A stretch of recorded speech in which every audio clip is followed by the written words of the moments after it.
Hi guys and welcome to my channel. In today's video I am going to be doing another creepy video because it's Wednesday. So hopefully my laptop's charged because I do not.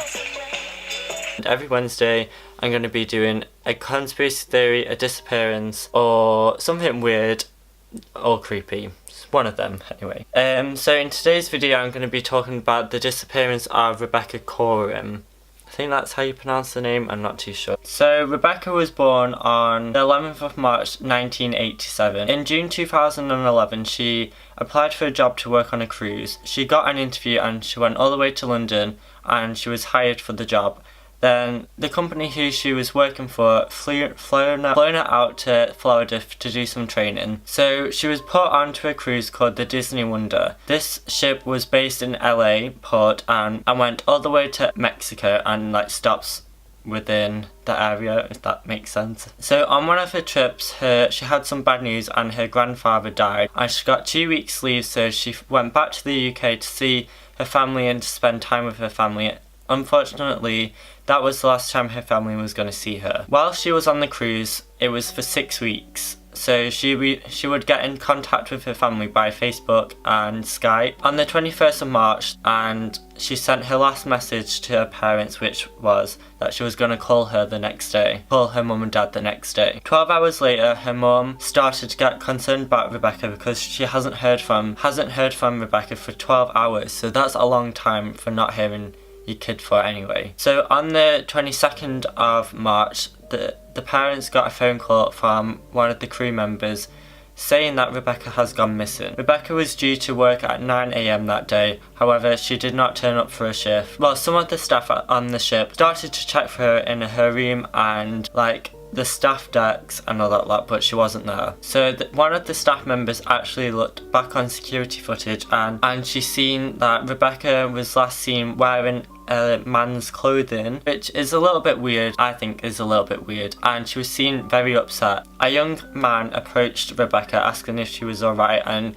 Rebecca nodded and she walked away. It's weird how someone can go missing on a cruise ship because there's a limited amount of space, and yeah, fair enough, cruise ship's massive, but you wouldn't expect someone to go missing on them. And she couldn't have exactly got off the ship and went somewhere. The crew searched the whole ship and still could not find Rebecca. Then the crews informed the US Coast Guard and they searched the international waters where the ship has been sailing, so if she went overboard then they could have found her, found a body. Or later on that week, Rebecca's parents were flown out to the ship and the detective who was working on the case said that they'd been interviewing some staff members but only a handful, and they haven't interviewed any of the passengers who was on board, which is so weird because you would expect them to put posters up on the ship and asking for anyone with any information to come out, because that could have had some serious information on the case and it could have led to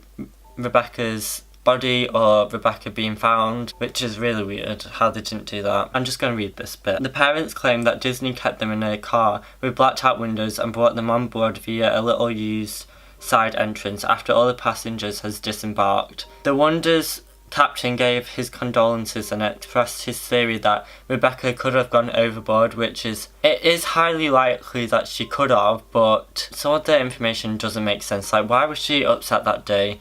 She was seen 5 AM on security footage crying on the phone wearing men's clothing. That's a bit sketchy to me. So in October 2011, a journalist called John Ronson went onto the Wonder ship. When he was on board, he asked some crew members about their thoughts on the disappearance of Rebecca, because some of the staff who was working at that time was also working at the time of Rebecca's disappearance, so could have had some more information, because the detective who was working on this case didn't hardly interviewed any staff members and he didn't interview any passengers. So he asked some crew members, what do you think happened to Rebecca? And they replied, it didn't happen. You know, that's the answer I have to say. So is Disney trying to cover up her disappearance because they don't want to get a bad representation? Which is weird if that is the case, because someone has gone missing. It's not about the way Disney is perceived. Is that the word? So I'm going to talk about the main theory, what could have happened to Rebecca. So investigators concluded that Rebecca went overboard. So this girl called Melissa, who's last seen Rebecca at 11 PM the previous night of her disappearance, told Wanson, who is the journalist, that she's believed that Rebecca went onto the crew pool and that she went overboard because she sat on this wall and there was like a high wave and she fell off, which could have happened because Melissa described Becca as a risk taker, so it could have explained the reason why she was on that wall and how she's disappeared because she went overboard. However, another theory is that it is believed that Disney has covered up Rebecca's disappearance because they didn't want to get a bad representation. This is believed because neither of the police or Disney was helpful in the case. Like, they could have done so much more. Like, they could have interviewed so many people, put up posters on the cruise ship. Like, in my opinion, they didn't do enough for this disappearance. So that's the end of the video. Sorry I couldn't talk about all the information as I would have been here all day. So what do you think happened to Rebecca? Do you think she fell off the ship or do you think something else happened to her? In my opinion, I think something else happened to her because I just think something else happened to her because neither did the police hardly helped in this case, and they only interviewed a handful of people. Like, why? That's the end of the video. If you liked the video, please give it a thumbs up, and if you have any conspiracy ideas or any disappearances which you would like me to cover, please leave them in the comments below and I'll try my best to do them. If you're new to my channel, don't forget to subscribe, and I'll see you on Sunday's video.